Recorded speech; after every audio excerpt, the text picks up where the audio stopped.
আজকে আমরা একটু এসেছিলাম আমাদের কৃষ্ণনগরেই রোড স্টেশনের কাছে একটি জায়গায়। এখানে আমরা একটু বাচ্চাদের জন্য আমাদের নিজেদের সাধ্যমতো কিছু করার চেষ্টা করেছি। আজকের দিনটি ছিল একটু অন্যরকম, কেননা আজকের দিনে 2 বছর আগে আমার শাশুড়ি মা গত হয়েছিলেন। সেই উপলক্ষেই তিনি যাতে ওপারে আরও ভালো থাকে, আরও খুশিতে থাকতে পারে, সেজন্যই আজকে আমাদের এই ব্যবস্থা।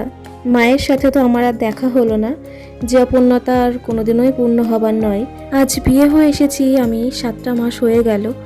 আমার শ্বশুরবাড়ির এখানে প্রত্যেকের মুখে, আত্মীয় স্বজন, পাড়া প্রতিবেশী প্রত্যেকের মুখেই তার সম্পর্কে এত প্রশংসা শুনেছি, যেন মনে হয় একটিবার যদি তাকে দেখতে পেতাম, একটিবার যদি একটু কথা বলতে পেতাম।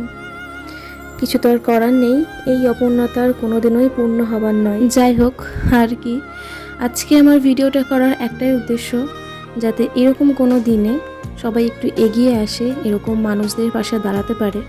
জানি অনেকের মধ্যেই এই ইচ্ছাটা একবারের জন্য হলেও হয়, কিন্তু শেষ পর্যন্ত আর সেই সুযোগটা ঠিকমতো হয়ে ওঠে না। যে মানুষটা আমাদের মধ্যে আর নেই, তার জন্য তো আমরা আর কোনোদিনও কিছু করতে পারবো না। যদি এইভাবেই তাকে আমরা একটু ভালো রাখতে পারি, এইভাবেই তার জন্য কিছু একটু করতে পারি, তাকে খুশি রাখতে পারি, তো তবে সেটাই আমরা প্রত্যেক বছর চেষ্টা করব করার। আজকে ওদের জন্য রেখেছিলাম খুবই সামান্য কিছু, আমাদের সাধ্য মতো ছিল ভাত, ডাল, মাছের ঝোল আর মিষ্টি। যদিও সবাই এখানে একসঙ্গে উপস্থিত ছিল না, আস্তে আস্তে এসেছিল। যাই হোক, সকলে খুব ভালো থাকবেন, ভালো রাখবেন। ধন্যবাদ।